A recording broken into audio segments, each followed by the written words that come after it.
C'est un rêve qui se réalise pour João Félix qui rejoint le FC Barcelone dans ces dernières secondes du mercato et donc qui est Blaugrana et qui va pouvoir disputer ses premières minutes en Liga face à Osasuna ce dimanche. Bienvenue sur le vestiaire. Comme vous le voyez, je suis tout seul. Je suis tout seul pourquoi?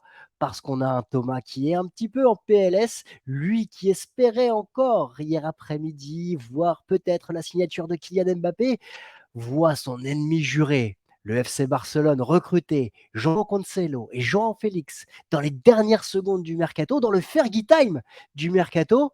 C'est trop. C'est trop pour Thomas qui a décliné l'invitation. Non, je rigole évidemment. Thomas se repose et profite de sa famille ce week-end. On se retrouvera demain soir, à l'issue de la rencontre Olympique Lyonnais Paris Saint-Germain pour un débrief à chaud et surtout pour reformer ce duo. On est bien reposé, on a bien rechargé les batteries après les vacances et on a hâte de se retrouver pour vous proposer une saison qui s'annonce extraordinaire sur tous les points de vue. Alors aujourd'hui, je vous partage mon regard sur la signature de João Félix parce que vraiment, pour moi, c'est un gros coup. On espère, je l'espère en tant que fan de football, j'espère revoir João Félix assumer son statut d'espoir et réussir au FC Barcelone parce qu'il en a le talent et il en a les capacités. Il avait déclaré donc justement à Fabrizio Romano que c'était son rêve de rejoindre le FC Barcelone depuis qu'il était tout petit.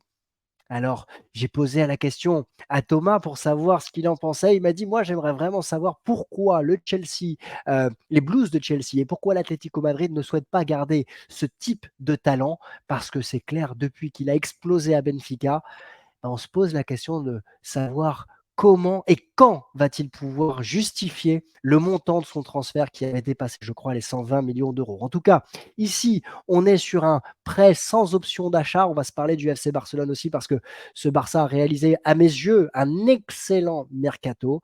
On a la double signature des deux João portugais qui sont arrivés hier, Cancelo et Félix, prêts sans option d'achat, l'un en provenance de Manchester City, l'autre en provenance donc de l'Atlético Madrid. Et Fabrizio Romano a bien confirmé donc qu'il n'y avait pas d'option d'achat. C'est lié au fair play financier.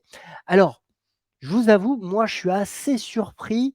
Si vous êtes expert FC Barcelone ou expert fair play financier, et n'hésitez pas à nous le dire en commentaire, pourquoi le fait qu'il y ait une option d'achat puisse être contraire au fair play financier. Parce que pour moi, s'il y a une option d'achat, bah, le club a le choix ou non de lever cette option.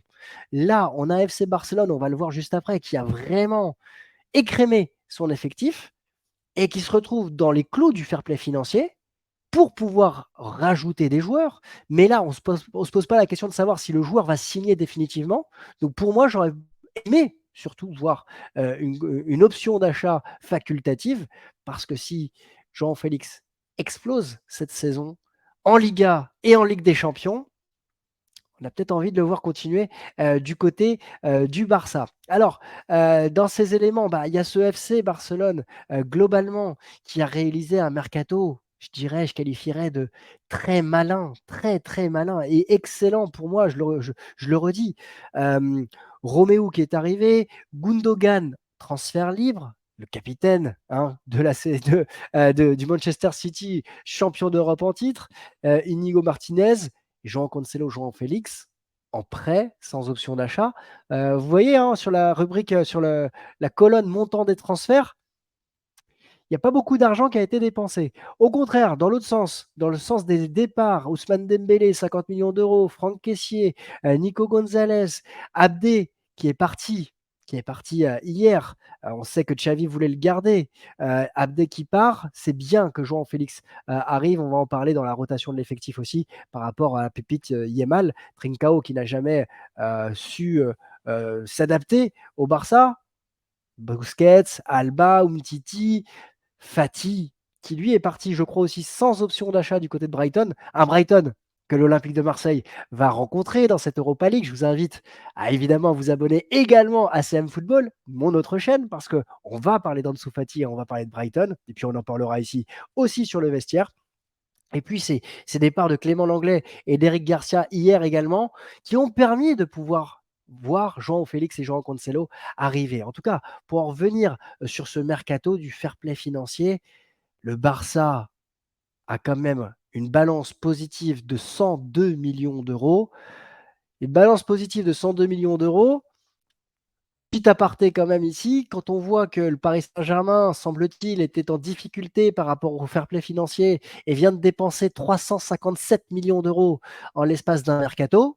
Certes, Neymar et Messi sont partis et d'autres joueurs sont partis, mais 357 millions d'euros. Pas l'impression que tous les clubs soient logés à la même enseigne et ça peut poser problème à un certain moment dans l'équité sportive. Encore faudrait-il que le Paris Saint-Germain remporte un grand trophée européen. Mais soit dit en passant, on va revenir sur Joao Félix et son profil. Pourquoi, pour moi, c'est un grand coup? Parce que ici, on a un joueur qui va pouvoir s'adapter au schéma de Xavi à plusieurs titres. Le premier, c'est évidemment son poste où il peut jouer sur le côté gauche. Je vois bien dans cette équipe du Barça un Baldé qui pourrait dérouler sur le côté gauche. Encore un jeune joueur, hein, ça montre aussi la profondeur et l'expérience que doit encore acquérir cette équipe du Barça, mais aussi la durée que pourrait avoir cette équipe du Barça dans le temps avec tous ces jeunes joueurs. Donc Baldé qui pourrait prendre son aile gauche, évidemment, avec un João Félix qui est sur ce côté gauche, mais qui pourrait rentrer aussi dans le demi-espace cher à Pep Guardiola. Et on pourrait avoir un Baldé, João Félix, un cran derrière Pedri peut-être, ou alterner entre Pedri et João Félix, et Lewandowski devant. Ça vous offre une ligne et une ligne offensive très intéressante. Et puis on a un joueur qui est à l'aise pour marquer, un joueur qui est à l'aise pour délivrer des caviars. J'ai hâte de voir aussi son entente avec Pedri. J'ai hâte de voir le jeu court qu'il pourrait avoir aussi avec Gundogan et évidemment avec Robert Lewandowski. Donc c'est vraiment un super choix, un super coup pour le Barça. On a des statistiques sur la saison dernière qui sont pas mauvaises. Quand on regarde, hein, il arrive à Chelsea. Bon, malheureusement, sur son premier match, il se fait exclure. Trop surplus d'énergie, d'enthousiasme peut-être, et puis adaptation à un nouveau championnat. Il prend 3 matchs de suspension pour un carton rouge en première ligue. Mais derrière, il ne fait pas une mauvaise demi-saison avec Chelsea. Il était prêté après payant, hein, 11 millions d'euros, si je me rappelle bien, 11 millions d'euros du côté de Chelsea, dans un Chelsea en reconstruction aussi, dans un Chelsea qui n'avait pas réellement de ligne directrice, qui a fait 3 entraîneurs dans la saison. Donc c'était pas facile, je pense, pour lui de s'adapter parfaitement. Il a disputé la Ligue des Champions. En Liga, il avait disputé la moitié de la saison, alors que des bribes de matchs. C'est pas un joueur qui est réellement souvent blessé, mais on va le voir après. C'est des moments clés parfois dans la saison où il est blessé et qui peuvent le pénaliser sur la durée. Non, ce ne sont pas des statistiques mauvaises, mais elles ne sont pas à la hauteur de ce qu'on peut attendre de lui quand on voit la saison durant laquelle il avait explosé en 19-20 avec Benfica, où il était devenu la star de cette équipe de Benfica. 26 matchs, 15 buts, 9 passes décisives. C'est là qu'il avait été recruté à ce moment-là par l'Atlético Madrid, qui avait vu Antoine Griezmann partir du côté du Barça. Échec, hein, des deux côtés, Atlético et Barça, pour ce double transfert.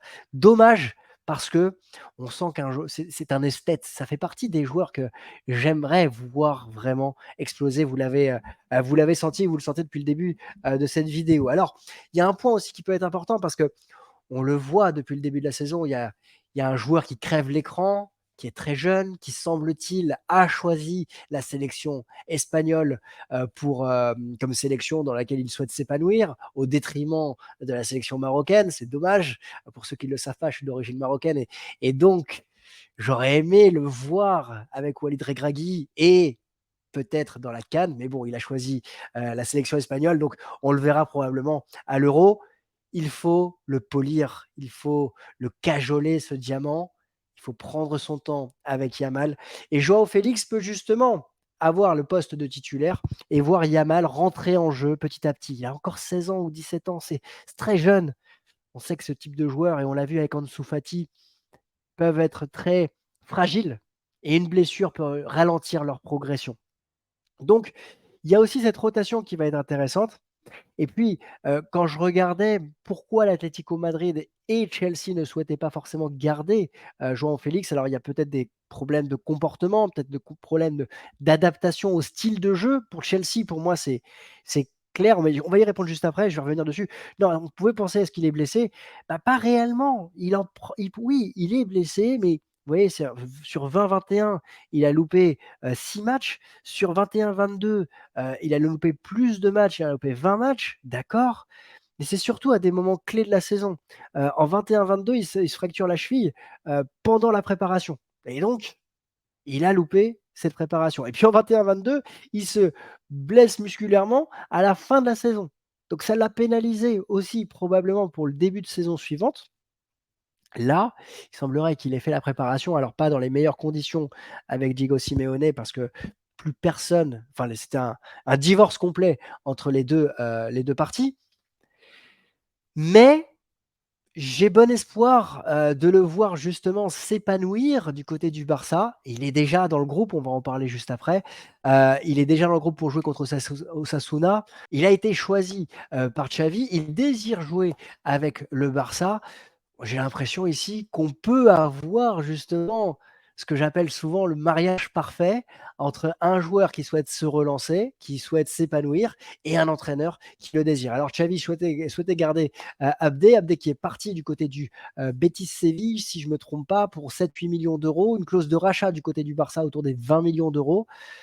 Barça quand même semble avoir un effectif, je trouve, de qualité pour pouvoir aller jouer sur plusieurs tableaux. Et donc, le premier tableau, ben, c'est ce début de saison avec ces 2 victoires, ce match nul face à Getafe et puis ce match demain face à Osasuna.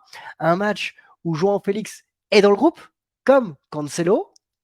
Intéressant de voir s'ils vont être titulaires. J'ai du mal à imaginer qu'ils soient titulaires, mais ce sont des joueurs en tout cas qui vont avoir leurs premières minutes de jeu avec Xavi. En tout cas, on a envie, de le voir. Un João Félix qui a été,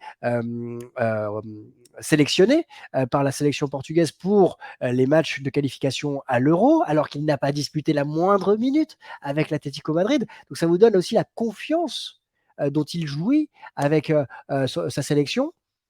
Là, il va pouvoir rejouer, il va pouvoir s'épanouir et puis, il y a quand même ce Barça qui va chercher obligatoirement, ce serait un échec et une faute professionnelle et ben, il faudrait se qualifier pour, les huitièmes de finale de la Ligue des Champions dans un groupe qui semble à sa portée. On n'est pas dans le groupe de la mort de l'année dernière avec le Bayern et l'Inter, notamment.